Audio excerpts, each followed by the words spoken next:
All the action, packed in 180 minutes. Power Breakfast with Tessa Dooms. Weekdays, 6 to 9 a.m. Time is 7:54. You're on Power Breakfast with Tessa Dooms this morning. And as you know, we are celebrating International Boy Day. And we've been hearing from you about the pleasures of raising boy children. And I've been loving hearing these angles, guys, when you are talking about it in such positive terms. I really do think that this is important. And I know it seems like I'm trying to take us to the dark side. Dr. Musa saying, the pleasure of raising a boy. Thanks for giving me the opportunity to reflect on the pleasure of being a partner. They're responding to Khomutso's call earlier on. But Bonga kind of taking us down the path that I've taken us down, saying, where's the voice of the Deputy Minister of Women and Children when little boys and girls are being kidnapped for initiation? Does this not deserve a parliamentary inquiry? Is it not sexy like the Minnie Dlamini and MacG story? And that's kind of the point that I'm making here, is that we need to have a response to boy children in the same way we do to girl children. When girl children are put into harmful situations, harmful environments, we are up in arms, and rightfully so. And I think the societies we're creating for boy children are creating harm for them. So I'm not so much talking about the harm the boy child creates. No, I'm talking about the harm that we are inflicting on them that I really want us to interrogate and reflect on. And so we're joined by Cheryl Pillay, an activist, a crime activist, to talk about how we create safer societies for boy children on this International Boy Day. Cheryl, thank you so much for joining us. Welcome to Power Breakfast. Thank you so much for having me. And you've been doing work in various ways, both academically but also in communities around these issues, and looking at how do we start creating safer societies and also socializing boys differently from what these kind of hyper-violent societies that we've created seem to be pushing boys towards. What's your assessment of how far we've come in terms of creating better, more productive masculinities for our boys?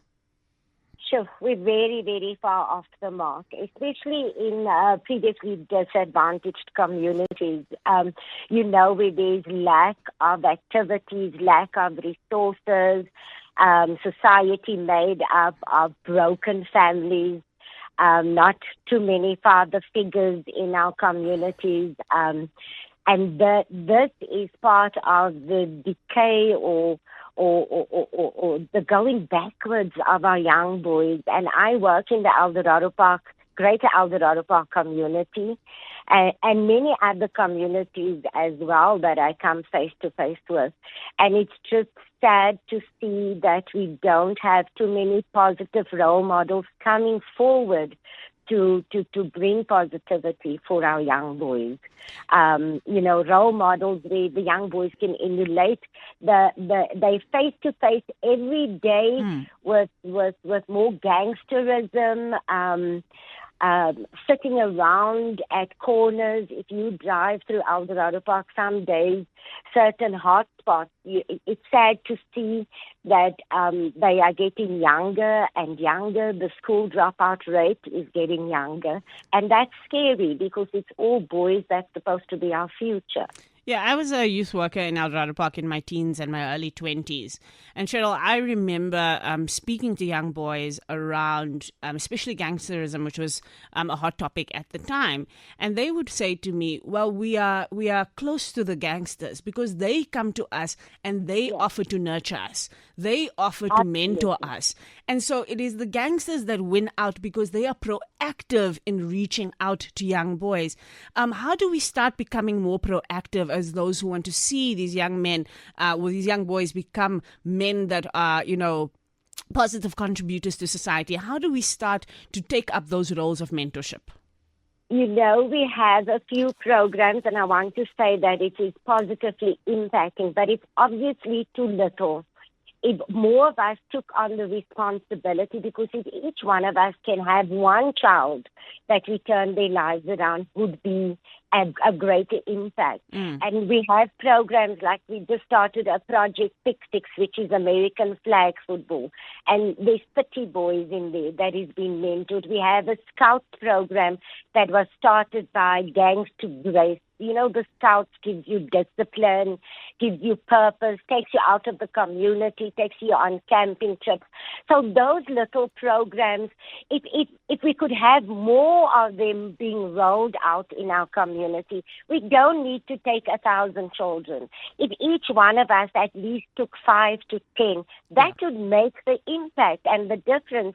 Just this past week at one of the schools, 2 youngsters was taken in or found with standing, dealing at the school. They grade 8 and grade 9. So who is coercing those children into committing crimes? It's adults. Absolutely. And that's why I said this is a segment where we have to reflect on our own contribution to these problems. But also shout out to people like you, Cheryl, who are working in these communities. Shout out to Nkosinati Swart Boy in Cape Town, who has Role Models FC Football Club for young men. Shout out to Ste Kwesa in Freedom Park, who runs a program there as well around young people and sports, because it's people like that stepping up, I think, that will make all the difference. Absolutely. But I really thank you, Cheryl, for bringing our awareness to the way in which this is a societal thing. And I think government also needs to start thinking about their role. So this is not just about the Department of Women, Children and Persons with Disability. There's no Department of Men. But the Department of Sports, Arts and Culture could have a big role to play here. The Department of Agriculture, somebody was saying online, could have a big role to play in creating more productive spaces for our young people. So thank you so much for alerting us to that one. And that's Cheryl Pillay, an activist who works in various communities around raising young boys. The time now is 8 o'clock on Power Breakfast. Stay with us after the 8 o'clock news. We're going to be talking about becoming active citizens even in local governance. So don't miss that. But now we reflect on the news headlines with Nompumelelo Ngobeni.